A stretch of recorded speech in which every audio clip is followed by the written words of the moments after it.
та одоо юмны захтай юмд хүрчдэг хүн Монгол улсын эдийн засаг хямарсан юм уу, хүмүүрсэн юм уу? Энэ одоо үний юм уу, худлаа юм уу?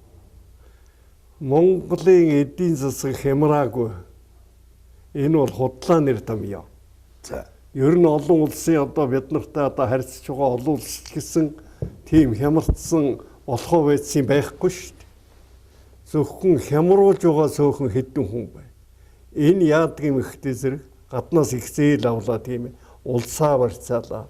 Чингисийн нэрийг бариад ингээд асар их зээл авсан. Одоо 40 хэд 50-аад 80 их 80 гэдэг юм их мөнгө үйдээ тийм ээ. Хэдэн дэг байдیں۔ Хичнээн тэрбум Америк долларын зээл аваад 9 дэг байх уу? Юу вэ? Тэгээд энэний чинь эднэр хуваагаад авчиж байгаа энэ оройд толгой дээр байж байгаа хэдэн хүн. Ерөөсө их хурал засгийн газрын тэгээд тэдний хань хамсаатан нэг хэдхэн хүн хувааж аваад тэгэл гадаадын банкнд байрлуулж байгаа. Тэгээд гадаадын банкнд валютаар байршуулчихад ард түмэндээ болохтой зэрэг 2 кг махны мөнгө л өгч байгаа юм шүү дээ. Энэ 4 жилийн дотор 2 кг махны үнэ өгсөн ард түмэндээ. А бусад бүх мөнгө гадаадын банкудад байгаа. Тэгээд мөнгө гадаадын банкнд, дотоодын банкнд ингээд валютаар чихчихсэн болохтой зэрэг энэ валютын ханшийг чинь зохиомлоор өсгөж байгаа. Валютын ханшийг зохиомлоор ингээд бүрэл өдөр болгон өсгсөөр байгаад одоо 2050 хүргэж эхлэе тийм ээ. 2050 хүргэж эн чинь бол гарцаагүй тэгж одоо ханш өсгөх явдал Монголд байхгүй. Ганцхан ямар зорилготой мэгтэй зэрэг энэ Монголын үндсэн мөнгөн тэмдэгтийг устгаж байгаа. Ганцхан бодлого нь энэ. Монголын үндэсний мөнгөн тэмдэгтийг устгах бодлого явж байгаа.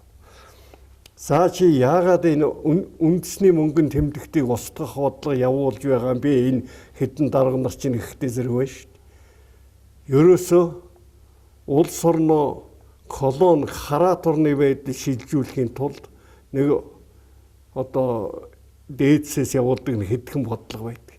Нэгдүгээрт нь үндэсний мөнгөн тэмдэгтийг устгахчаад тэр одоо гадаад орны одоо тэр өөрийнхөө Америк ч юм уу Англи ч юм уу тэрний мөнгөн тэмдэгтийг оруулж ирээд нэг эзэлдэг. Хоёрдугаарт нь шашны юу. Одоо Монголыг шашнаар эзлээд авчихлаа шүү дээ. Монголын хамаг сайхан газруудад Улаанбаатар хотын хамаг одоо гол А зэрэглэлийн бүсэд дан шашны юунаас сүмүүд байж байгаа. Одоо тэр юуны тэнд нэг том сүм 10 жил боллоо шүү дээ. 7 оройтой. Би сая энийг сонинд бичиж байгаа юм. 7 оройтой сүм тэр вокзалын хард байж байгаа. Тэр сүм гадаад дотоодын 2 том эзний сүм байгаа. Тэгээд тэрний чинь одоо ингээд бариа дуусчих гэхтэй зэрэг өнөөх олон гадна дотны зочид явдаг замын дэргэд гадаадын сүм бариулахгүйгээс нэг том дарга нь өөргөөгөө тэгээс зогсооцсон. Хайрын газар байгаас тэр газар дээр ямар нэгэн үйлчилгээний юу бариад энэ төр ингэсэн бол одоо ямар их хөрөнгө орох вэ?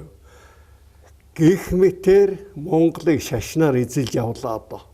Одоо тэр ерөнхийлөгч нь тэр усад одоо сайд дарга нар нь очоод үүний шашинд чинь сөхрөөл ингээл алдлаа. Би энэ алдалж ёсолдгийг анхлаад мэдэхгүй байлаа. Эн чинь үүний шашинд одоо залбирч байгаа юм байна шүү дээ. Монголчууд өдийнхээ шашинд ингээд залбирдаг бол би одоо мөнийхээ шашинд одоо ингээд залбирч байна гэд энэ эрхэм дээд чинь очоод ингээд залбирдаг. Бодвол оронд нь их мөнгө өгдөг үс тийм ээ. Ийм байдлаар Монгол бол шашнаар эзлэгдэж байгаа юм. За гуравт нь бол энэ Монголыг колон хараат орны байдалд оруулах ерөөсө 2 юу энэ байгаа юм.